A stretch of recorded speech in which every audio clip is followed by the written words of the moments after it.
Bonjour à tous, alors aujourd'hui on se retrouve pour une vidéo de choux au chocolat et giandouja. Donc pour cette recette je vais avoir besoin d'un giandouja maison. Cette recette je l'ai déjà réalisée dans une vidéo. Vous avez le lien directement dans la description ou sinon juste au-dessus dans la petite fiche. Vous avez juste à cliquer et vous avez la recette en entière. Je vous souhaite une bonne vidéo. Du coup moi je vais couler mon giandouja que je viens de faire du coup dans mon cadre. Donc là vous voyez je corde et je vais couler du coup dans mon cadre. Donc faites gaffe parce que votre giandouja quand il va refroidir forcément il va durcir très facilement, donc il vaut mieux l'étaler quand il est encore assez malléable, assez tiède que trop froid et du coup à galérer, on va dire à lisser ce que vous avez besoin de lisser. Donc je prends ma petite palette coudée et tout simplement je vais aller dans mes coins pour étaler mon giandouja. Je lisse au maximum pour que ce soit le plus propre possible, donc bien dans les coins. Et je vais laisser du coup refroidir ça au frigo, pas besoin d'aller au congèle. Hein. Après si vous voulez le mettre au congèle, il n'y a pas de souci, ça marche aussi. Mais on n'a pas besoin d'aller jusque là. Voilà, donc je me mets ça au réfrigérateur le temps que je fasse mes autres recettes.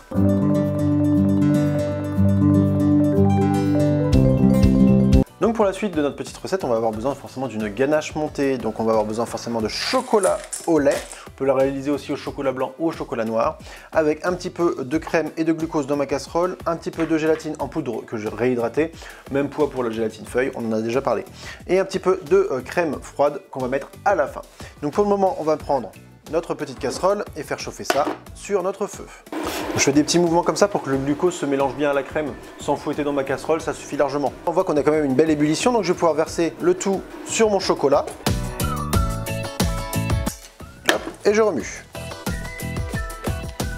Donc là ici j'ai pris du chocolat Papouasie de chez Barry toujours. Maintenant si vous voulez prendre de la Lunga ou peu importe, n'importe quel chocolat lait va faire l'affaire tant que c'est un chocolat de qualité qui a une belle fonte et qui est quand même très onctueux en bouche. Le problème c'est que si vous allez prendre un chocolat qui n'est pas de bonne qualité, vous allez avoir quelque chose d'assez pâteux et quand vous allez faire votre ganache montée elle va être beaucoup plus solide, beaucoup plus ferme qu'est-ce qu'elle devrait être de base. On voit que ça a bien fondu très rapidement. Je vais rajouter du coup ma gélatine.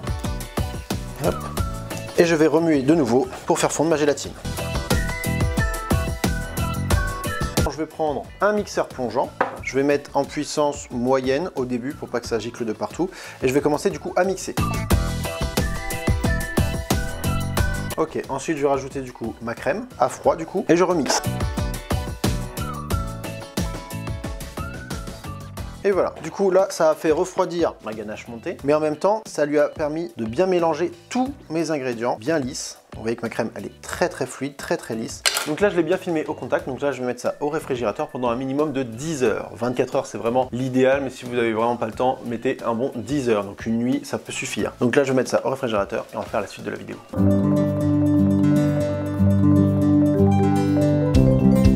Pour nos petits choux, on va donc réaliser un craquelin. Le craquelin, c'est vraiment 3 ingrédients très simples. On peut même rajouter un 4e ingrédient ou un 5e si vous voulez le faire au cacao, si vous voulez le faire à la vanille ou quoi que ce soit. Donc pour cette recette, on va avoir besoin juste de sucre de canne, de farine et de beurre. Le beurre, je prends un beurre. Si vous avez du beurre de tourage, c'est encore mieux, mais si vous n'en avez pas, du beurre classique fera l'affaire, il n'y a pas de problème. Donc je vais mettre tout ça du coup dans la cuve de mon batteur. Voilà, on n'a vraiment rien de très précis à faire. Et là, du coup, avec une feuille, donc moi j'ai une feuille avec un petit côté maryse, maintenant si vous ne l'avez pas, ça marche quand même, il n'y a aucun problème. Et donc je fais tourner le tout en première vitesse. Et je vais laisser travailler ça jusqu'à l'obtention d'une pâte bien homogène. Et voilà, du coup, on a une belle pâte qui est bien homogène, comme on peut le voir. Si votre beurre est un petit peu mou, ça va faciliter le travail. S'il est trop dur, ça va être un peu plus compliqué, un peu plus long. Hop, on va prendre notre pâte.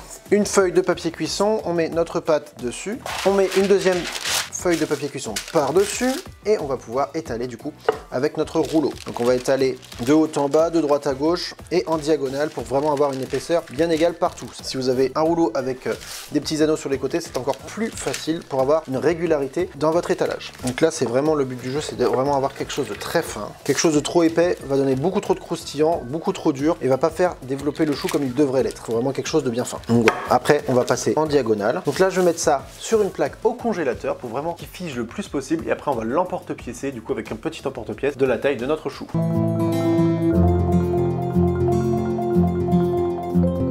On continue du coup avec le principal de notre recette, la pâte à choux. Alors pour une bonne pâte à choux, il nous faut tout simplement du lait, de l'eau, du sel, du sucre, du beurre, un petit peu de farine et des œufs forcément. La première chose qu'on va faire, c'est vraiment mettre tous nos ingrédients, c'est-à-dire le sel, le sucre, l'eau et le lait et le beurre dans notre casserole et faire bouillir le tout. Ça c'est vraiment la première partie. La deuxième partie, ça va consister à faire une omelette avec nos œufs. Pourquoi? Alors quand on va faire une omelette avec nos œufs, on va vraiment avoir toute la partie des œufs entièrement dans toute la préparation. C'est-à-dire qu'on va pas avoir les blancs séparés des jaunes, qui va nous permettre d'intégrer beaucoup plus facilement les œufs à notre pâte à choux. Donc ça en fait c'est vraiment quelque chose de très important parce qu'en fait quand on vous dit par exemple 2 œufs dans une recette, c'est jamais 2 œufs. Ça peut être 3 œufs, ça peut être 2 œufs,5, ça peut être 1 œuf,8. Donc en fait il va peut-être vous en rester un petit peu d'œuf ou vous en aurez peut-être pas assez. Donc c'est là que va jouer la texture de la pâte à choux. On va voir ça très rapidement. Je vais tout de suite mettre du coup toutes mes poudres, à part la farine forcément, et mon beurre dans ma casserole. Je vais mettre ça à chauffer et en attendant du coup je vais fouetter mes œufs. Alors ce qu'il faut savoir dans une pâte à choux, c'est que plus on va avoir d'œufs, plus la pâte à choux va gonfler. Moins on va avoir d'œufs, moins elle va gonfler et elle va rester à peu près à la taille où vous l'avez dressée. Donc l'important c'est quand même de rajouter de l'œuf pour quelque chose d'assez gonflé et qu'on n'ait pas cet effet plat d'une pâte à choux ratée. Donc vous voyez que là ça commence à bouillir. Donc on va laisser vraiment bien bouillir. Voilà, hop, ça a commencé à bien monter. Donc je vais arrêter mon feu et je vais mélanger pour voir si on n'a pas de morceaux de beurre par exemple qu'on aurait oublié de fondre. Donc là ça a l'air d'aller, hein, on n'a pas de morceaux de beurre, on le voit assez facilement. Et on va rajouter notre farine. Donc là vous voyez que j'ai bien coupé le feu. Je vais mélanger ma farine à mes liquides. Vous voyez je mélange délicatement, donc mon feu est arrêté. Et je vais mélanger jusqu'à assécher la pâte. C'est-à-dire qu'à un moment donné on va avoir une vraie pâte qui va se former forcément.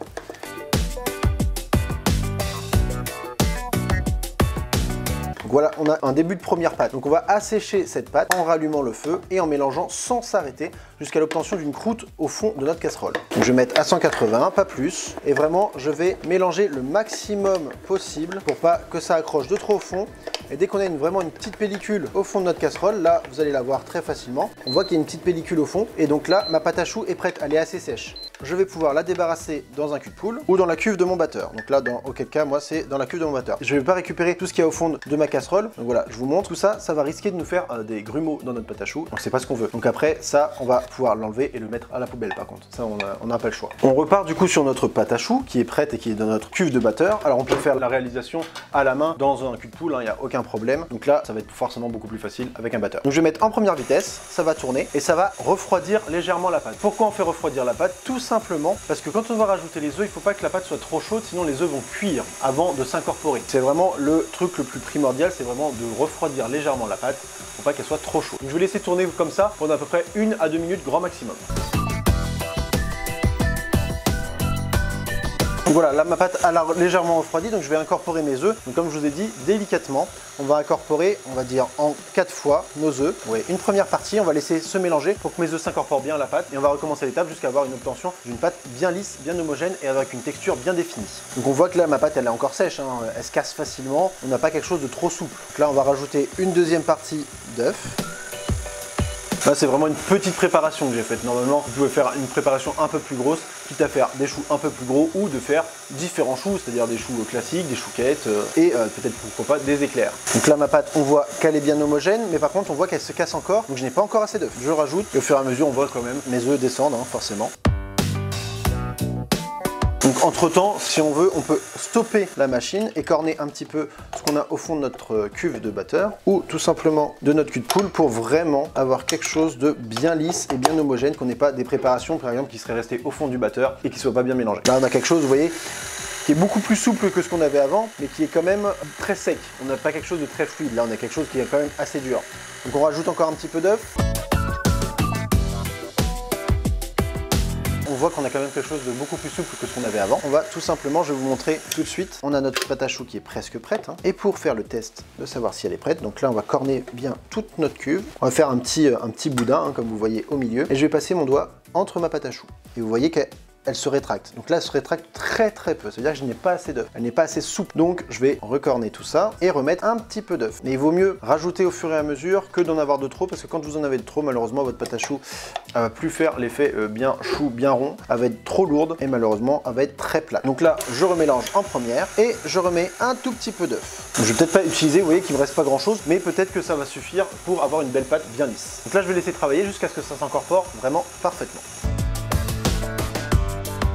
Voilà, on voit que notre œuf est bien incorporé. Donc je refais la même petite boule que tout à l'heure. Et là, cette fois-ci, je vais replonger mon doigt.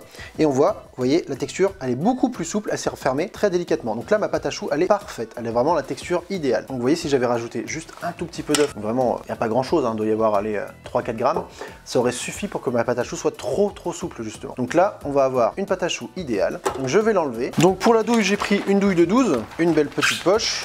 Et je vais couper forcément mon bout. Ensuite, on met bien la poche dans la douille pour éviter que la pâte à choux se libère.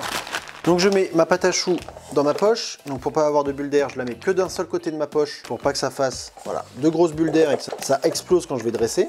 Toujours du même côté de la poche. Donc moi j'ai pris une plaque de cuisson perforée et un tapis de cuisson perforé. On peut le voir qu'il est beaucoup plus ajouré qu'un style-pâte classique. Pourquoi on va prendre une plaque de cuisson perforée et un tapis perforé? Parce qu'on va avoir une meilleure cuisson. Une cuisson qui va directement dans le produit avant de chauffer la plaque ou la feuille de cuisson. On peut très bien réaliser une pâte à choux avec une plaque de cuisson classique, avec une feuille de cuisson classique, il n'y a aucun problème. C'est juste qu'avec ces ustensiles-là, ça va cuire plus vite et ça va être une cuisson beaucoup plus homogène, à cœur, beaucoup plus rapidement. Voilà, c'est vraiment la petite chose. Moi, ce qui est bien sur mon petit tapis, c'est que j'ai les petits dessins. Donc ça, si vous en voulez, n'hésitez pas, vous avez tout de disponible sur ma petite boutique. J'en profite pour vous dire, n'hésitez pas à vous abonner à la chaîne YouTube, n'hésitez pas à vous abonner aussi à la page Instagram pour avoir toutes les nouveautés qui sortent régulièrement. Donc je continue au dressage de mes choux. Donc là, je vais tout simplement pocher un chou comme ceci, en appuyant, en relâchant et en coupant ma pâte à choux. Alors quand je coupe ma pâte à choux, c'est-à-dire que j'appuie et je coupe en faisant un geste très rapide comme ceci, ce qui fait qu'on n'a pas de pointe. Vous voyez avec ma recette là, la petite quantité que j'ai faite, normalement vous arrivez à faire une plaque entière de choux. Vous voyez, donc j'ai 20 choux pour la recette, donc 20 choux de cette taille là forcément, pour la recette que je vous ai donnée. Maintenant on va laisser ces choux de côté pour pouvoir ressortir du coup le craquelin qu'on a fait juste avant et le détailler en cercle du coup de la taille de mes choux. On a notre craquelin, donc vous voyez que ça s'enlève très facilement une fois que c'est congelé. Donc je reprends ma feuille que je viens d'enlever, je repasse de l'autre côté. Et je retourne ma feuille pour que ce soit plus facile à détailler et que ça s'enlève beaucoup plus facilement. Voilà. Donc je vais prendre un emporte-pièce et je vais emporte-piécer mon craquelin. Donc là, je sais qu'il me faut 20 choux et je vais les déposer tout simplement sur mes choux, juste à côté. Alors, vous pouvez en faire plusieurs à la suite. Ça va se décoller normalement très facilement. On appuie légèrement et vous voyez que j'ai mes 3 disques. Donc là, je vais les disposer tout simplement sur tous mes petits choux. Comme je vous ai dit, c'est assez fin. Vous le voyez là que c'est vraiment très fin. Ce qui fait qu'on ne va pas avoir quelque chose qui va trop casser en bouche, ce qui va permettre quand même que mon chou puisse pousser à la cuisson, qu'il puisse gonfler tranquillement sans être freiné par quelque chose de trop dur. Alors, le craquelin qui vous reste, vous inquiétez pas. Vous pouvez reformer une boule parce que ça se réchauffe assez facilement. Donc vous pouvez remettre tout ça au congélateur pour l'utiliser ultérieurement. Ce sont des produits donc, qui sont très faciles à congeler. Il n'y a que du beurre, du sucre et de la cassonade. Il n'y a aucun problème. Vous refaites une boule ou vous réétalez directement pour que vous ayez moins de problèmes la prochaine fois que vous vouliez faire vos petits choux. Et voilà. Donc vous voyez ce qui me reste à peu près. Donc si vous voulez vraiment avoir la quantité parfaite pour faire votre craquelin et que vous n'en ayez pas plus, faites une moitié de recette et vous réétalez, repassez au congèle pour redétailler, pour vraiment avoir la plus petite quantité qui va vous rester à la fin. Moi il m'en reste, c'est pas très grave, je referai des choux plus tard, il n'y a pas de souci. Maintenant on voit mes petits choux, donc on voit qu'ils sont tous mis avec un petit craquelin, donc on essaie de les centrer les craquelins, pour qu'ils soient au maximum au centre de notre chou, qu'ils soient pas trop sur le côté. Normalement on est assez bon. Et maintenant on va cuire nos choux. Alors pour cuire nos choux, tout simplement, on va mettre tout ça à 200 degrés, pas plus, pas moins, et surtout chaleur tournante, on met pas de grill au-dessus ou quoi que ce soit. Et on va mettre du coup nos choux pendant à peu près 20 à 25 minutes selon le four que vous avez. Et vous allez voir que ça va gonfler naturellement et on va avoir une cuisson bien homogène. On met au milieu de notre four, pas trop en bas, pas trop en haut. Si vous mettez trop en bas, ça va cuire différemment. Si vous mettez trop en haut, ça risque de brûler justement. Donc il faut vraiment au milieu de votre four.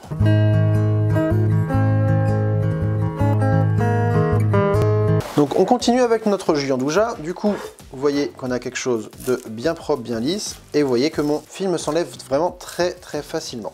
Donc là, je vais prendre un couteau et décadrer mon jus andouja de mon cadre. Donc je prends une lame de couteau et vous voyez que c'est assez souple quand même. Donc c'est vraiment très facile à découper. On passe un coup de lame vraiment tout autour. Et voilà, c'est enlevé. On n'a besoin de rien à part d'emporte-piécer du coup notre jus andouja. Donc là pour le coup, moi je voulais quelque chose d'assez rond. Donc moi je vais prendre un rond et je vais emporte-piécer juste ici. Voilà. mon gianduja pour avoir un petit palais de cette épaisseur là, et je vais en mettre plusieurs. Donc je vais en faire le nombre de choux que j'avais, hein, donc à peu près 20. Le reste, vous vous amusez pas à le jeter, hein, ça se garde très très facilement. Vous retravaillez la pâte, vous la mettez dans un petit récipient bien filmé, on n'a aucun problème, ou alors vous le réchauffez pour le recouler, le remouler, ce que vous voulez, ça marche très très bien. On a donc nos choux qui sont cuits, donc on voit que du coup ils ont bien gonflé. Pour ceux qui sont au centre de ma plaque, ils ont gonflé plus que les autres, et du coup ils ont un peu plus brûlé au-dessus que les autres. Bon, c'est encore léger, c'est mangeable, il n'y a pas de souci, mais vous voyez qu'au contour de ma plaque, ils sont quand même beaucoup moins gonflés que ceux qui sont au centre, donc ce qui est un peu classique dans un four traditionnel de maison. On va couper du coup nos choux en deux, c'est-à-dire qu'on va prendre la partie supérieure de notre chou, on va garder quand même une belle base de notre chou et juste un chapeau qu'on va garder juste au-dessus. Voilà, et on va faire ça pour tous nos choux. Et vous voyez qu'ils ont bien gonflé, j'ai laissé à 200 degrés, donc si vous voulez vraiment avoir une cuisson bien homogène sur vos choux et que vous savez que votre four est quand même bien chaud et qu'il n'est pas très haut, vous pouvez réduire la température au bout de 20 minutes et la descendre à 150-160 degrés pendant environ 5 à 10 minutes pour vraiment sécher le chou sur les côtés pour pas qu'il s'affaisse.